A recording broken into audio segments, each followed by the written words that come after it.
You were a disappointment, Resha. Saying so, the Boar King stomped on the main character's head and splattered his brain matter all over the ground. Soundless, soulless, unable to utter a cry, the main character fell to his demise, a death unknown to anyone, but mourned by all. The end. Author notes, to my readers, I express my gratitude. Ellipsis. Gratitude, my ass. A youth seated in a dimly lit room roared as he flailed his hands in anger. 6 years. 6 fucking years. We supported you on this journey and you give us this pathetic ending?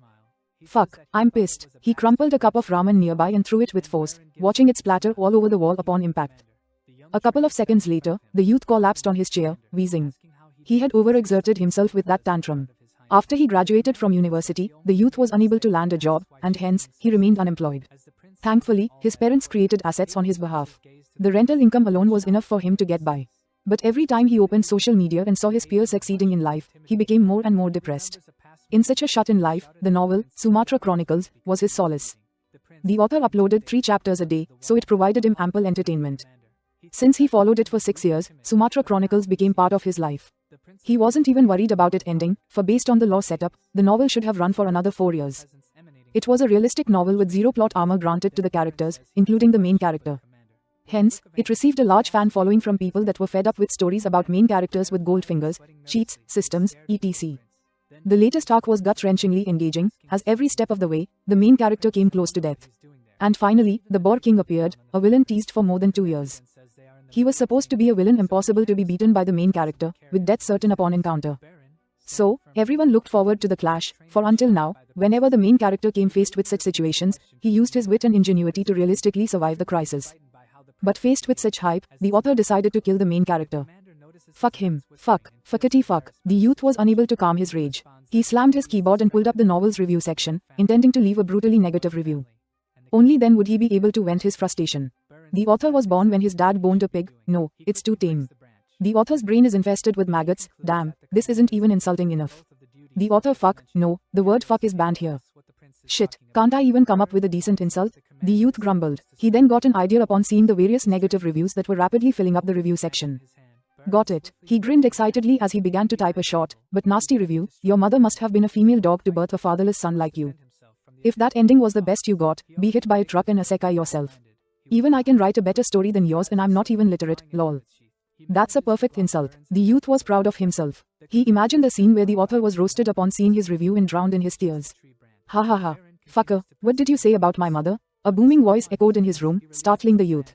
His monitor shone with radiance bright enough to fully light up his room as an ethereal hand of light burst out and grabbed his face. It applied pressure. Says he's disappointed in Pable for not being able to predict the movements of someone who has never wielded a sword. The commander, still in shock, doesn't know what happened or how the prince moved so quickly. Forming a depression on his face, causing the youth to scream in pain. He didn't even have enough time to fully process his fear when the ethereal hand yanked him into the monitor. The monitor shut down as beeping sounds resounded from his CPU. A couple of seconds later, the PC exploded. Ellipsis. Ah, the youth screamed as his vision was blanketed by white light. When he came to his senses, he found himself in a greyish room. The floor felt like jelly, eerie to stand upon as the sensation transmitted through his feet disgusted him. He looked at himself, noticing that his body was a merry blur. There was an indigo hue emanating from him. Suddenly, he realized he couldn't recall his name anymore, unnerved. You were saying, a musically octopus-headed humanoid stood before him, spanning a height of 2 meters. Its arms were ripped. What did you say my mother was? At the sight of the creature, the youth's survival instinct kicked in, making him deny the accusation as his brain clocked into overdrive. I didn't say anything. That wasn't me. I was your supporter all along. I'm a good child. Enough, eat my fist. Followed by a roar, the octopus-headed humanoid pummeled the youth for a good 10 minutes. Satisfied, it snapped its finger and healed the youth, saying with a smile, your review got me thinking. Can someone clear that scenario? The octopus-headed humanoid propped up the youth and stared into his eyes to speak calmly. I was like, why not? I can rewind time and see if that's possible. You're not making any sense. The youth was flabbergasted. What are you? Where am I? What is happening to me? Why am I like this? What are you after? Relax, bud. The octopus-headed humanoid slapped him on the face once, speaking after shutting up the youth. During my journey through space, I came upon an interesting world. I was excited after observing it for a while and wanted to share the experience with others. Hence, I came to Earth and published that as a web novel. Many liked my story, but too many hated the ending, even though, to me, it felt perfect. In that situation, there was no way Resha could survive. I mean, he faced the Boar King that was supposed to guarantee his death. And in reality, that was what happened there. Resha was killed by the Boar King. I literally wrote what had happened, but it seems not everyone likes reality. The octopus-headed humanoid's shoulders slumped in disappointment. I was excited after observing it for a while. Relax, bud. In that situation, I was excited after observing it for a while. In that situation, Resha was killed. One of its tentacles wagged like a dog's tail as it spoke, its voice one of excitement, seeing the reviews, and observing a few challenging me at executing the story better. I thought I'll see what will happen. What are you getting at? The youth realized by now that the entity before him was the author of Sumatra Chronicles. It wasn't a human but some creature on the likes of Cthulhu. The entity seemed to talk in circles, so he was getting confused. But once he thought about the sequence of events until now, he realized what was up. It's a challenge. My God, I challenged him that I could write a better story than him. And now, he's asking me to prove it. Well, seems you got the gist. The octopus-headed humanoid nodded with a smile, capable of reading his mind. It then clapped its hand as 5 others appeared beside the youth, each emanating one of the colors that formed the rainbow. There was violet, blue, green, yellow, and orange. The youth emanated indigo. Only red was missing. The bodies of all 6 were a blur, their height, body shape, facial features, and even gender unable to be identified. Their sole identifying feature was their color. The heads of the octopus-headed humanoid multiplied by 6. It seemed each head had been conversing with a person in private, just as it happened to the youth. Once everyone had been briefed, they were brought to the same location. The 6 heads stared at the 6 people, saying in unison, I'm sending you to Sumatra continent once I rewind its time to the start of the story. Since each of you challenged me in being more capable than my main character, I dare you to show it. That's. Violet was in tears, aware of how violent and dangerous Sumatra continent was. There, death existed at every turn. Unless one was as capable as the main character, they wouldn't even know how they died. This was a story where even the main character died. So, how would average Joes like them survive in such a treacherous world? If you're scared, commit suicide once you arrive there. One of the heads of the octopus-headed humanoid stared at the youth. There's no truck there. So, you'll have to choose a painful route.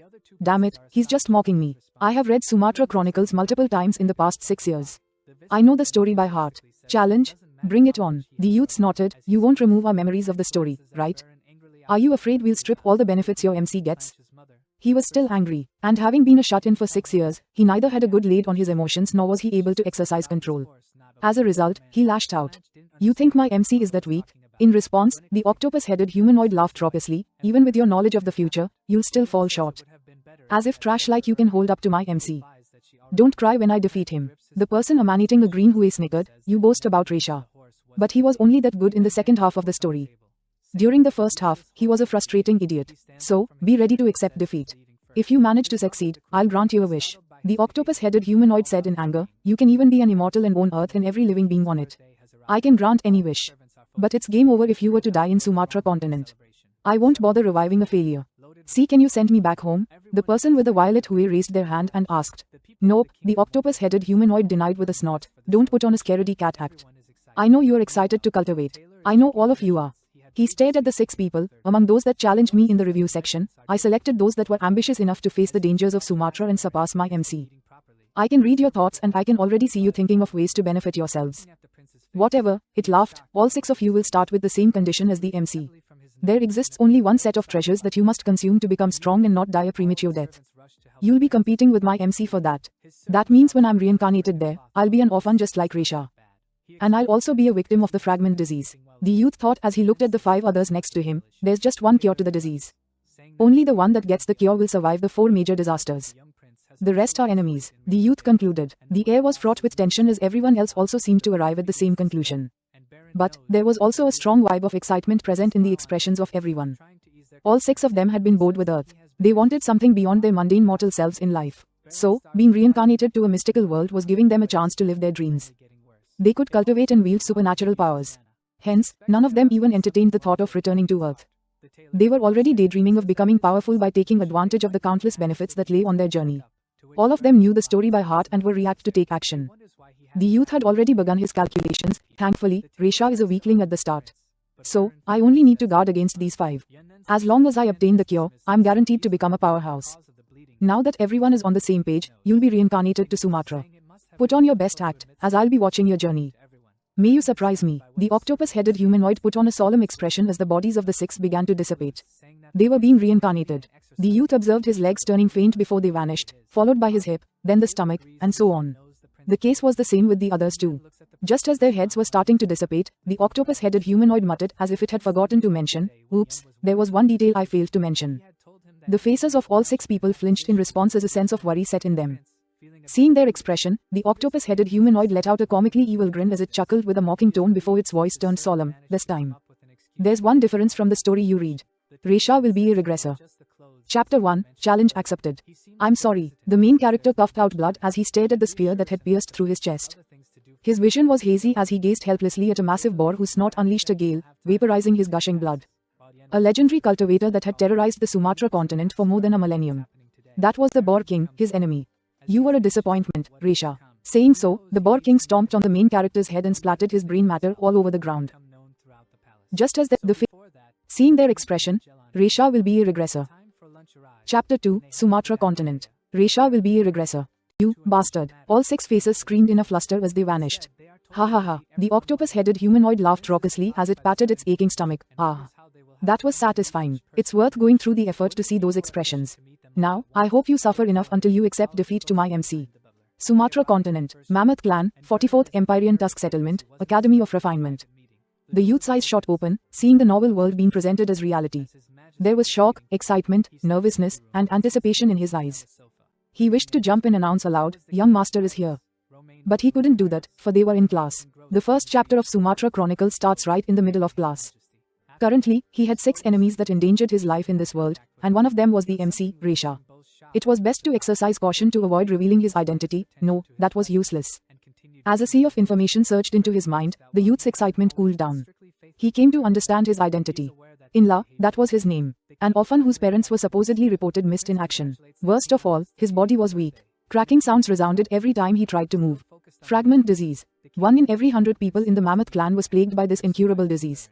It turned one's bones brittle. In this world where strength reigned supreme, anyone with the fragment disease was basically slapped with a death sentence. Because any exertion of the body resulted in a fracture. Not to mention training to grow stronger, they couldn't even perform daily chores without putting their lives at risk. They were useless and a strain on the clan's resources. Usually, such people would be disposed of once they become an adult and still prove to be useless.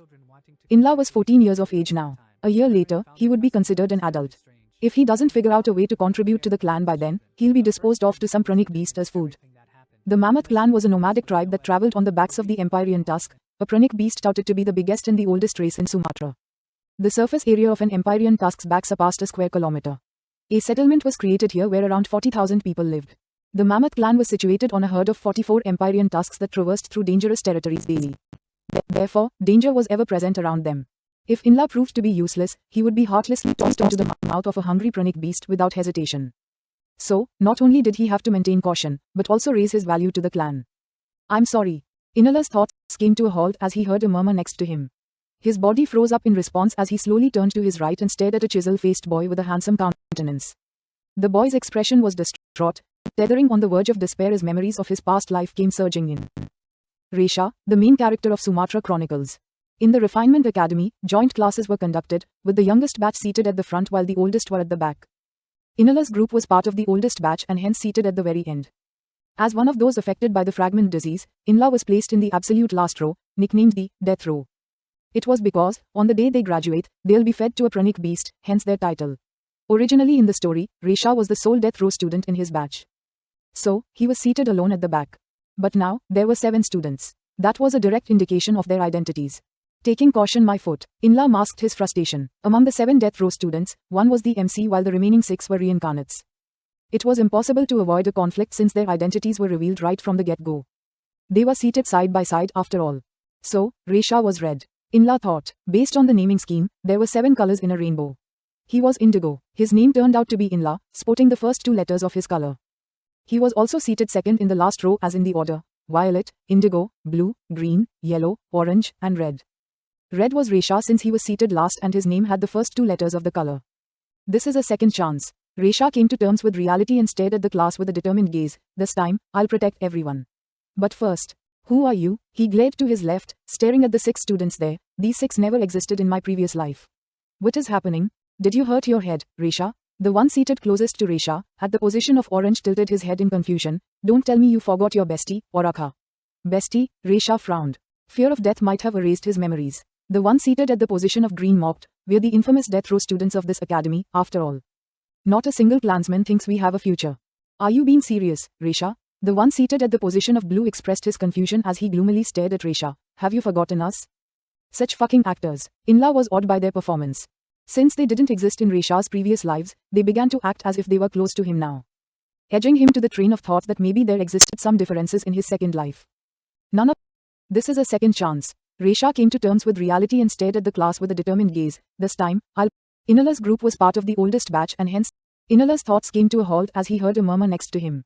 His body froze up in response as he slowly turned. The boy's expression was distraught, tethering on the verge of despair as Resha, the main character of Suma. In the Refinement Academy, joint classes were conducted, with the youngest batch seated at the front while the oldest were at the back. Inala's group was part of the oldest batch and hence, as one of those affected by the fragment disease, Inla was placed in the absolute last row, nicknamed the Death. It was because, on the day they graduate, they'll be fed to a pranic beast, hence their title.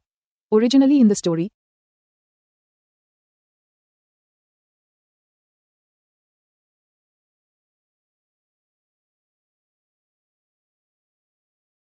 Resha was the sole death row student in his batch.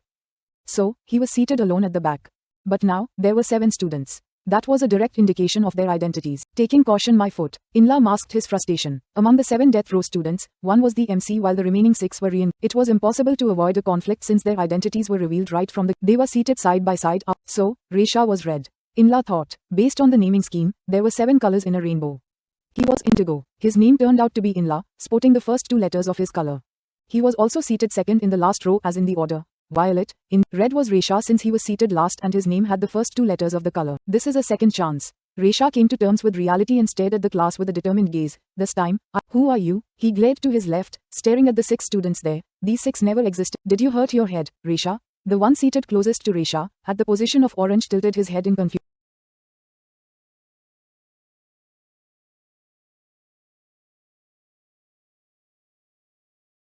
Don't tell me you forgot your bestie, Oraka. Bestie, Resha frowned. Fear of death might have erased his memories. The one seated at the position of green mocked, we're the infamous death row students of this academy, not a single Klansman thinks we have a future. Are you being serious, Resha? The one seated at the position of blue expressed his confusion as he gloomily stared at Resha. Have you forgotten us? Since they didn't exist in Resha, such fucking actors. Inla was awed by their performance. Edging, since they didn't exist in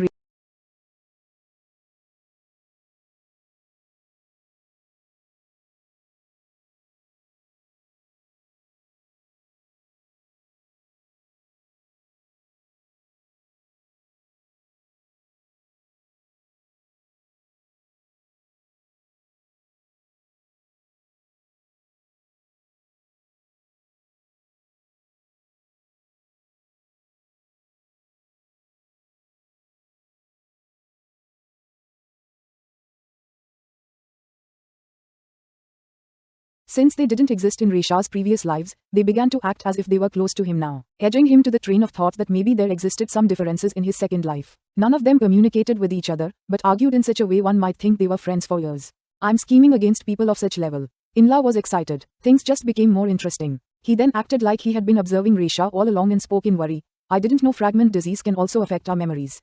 I'm worried now. Why don't we introduce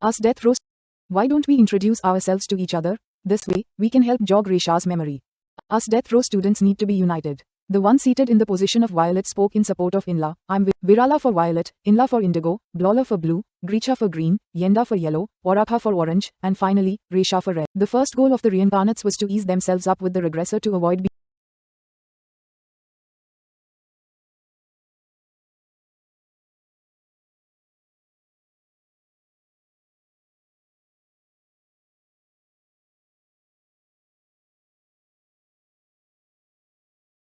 being killed immediately. Thankfully, it went well. Inla sighed in relief as he observed Resha's conflicted and confused expression. But an instant later, his heart lurched upon sensing the latter's killing intent. Chapter 3. Inla shuddered at the killing intent. Is this how killing intent feels like? It's terrifying, too terrifying. Am I supposed to compete with such a monster? Just as he was about to faint from the killing intent, the gears in his brain churned as he recalled chapter. The story starts in the Academy of Refinement and directly plunges the readers with a scene of gore, thereby setting up the treacherous nature of the work. And the cause of that was what Resha was directing his killing intent towards. All students, to the shelter, now. The instructor's booming voice addressed the over 300 students at the Academy of Refinement.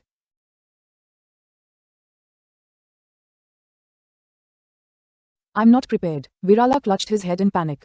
This the first minor crisis. Inla became nervous as he rushed alongside the students, following only after seeing Resha among the crowd. Sumatra Chronicles consisted of 21 minor crises and 4 major disasters, with Resha being killed in the 4th major disaster. Even though this was a minor crisis, it shouldn't be underestimated, for at the end, the population of their settlement was slashed in half. That spoke volumes of the danger involved. The strongest Empyrean. The herd of 44 Empyrean tusks form a straight line as they tread through treacherous lands.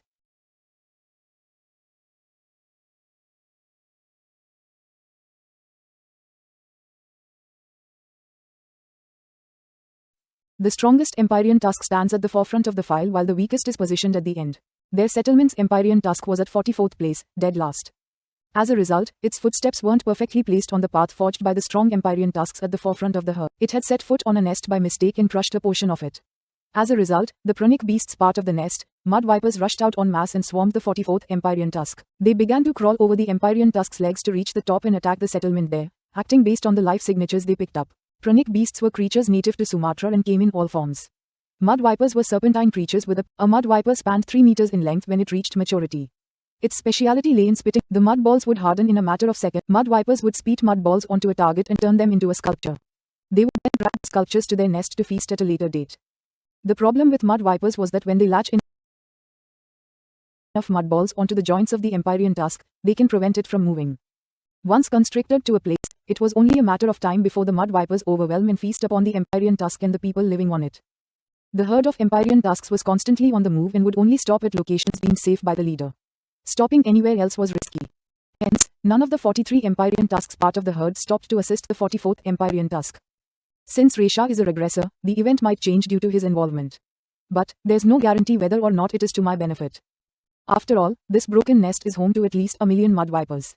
Inla thought in worry. There were plenty of elites in their settlement to fight against the enemies, but the number of mud vipers was too much. No matter how strong they were, 40,000 people wouldn't fare well against 1 million mud vipers. In the story, their settlement loses half its population to the mud vipers. It was the rise to a bloody start. While moving towards the shelter meant for students, Inla felt around his body. There was a pouch hung around his hip, and in it was a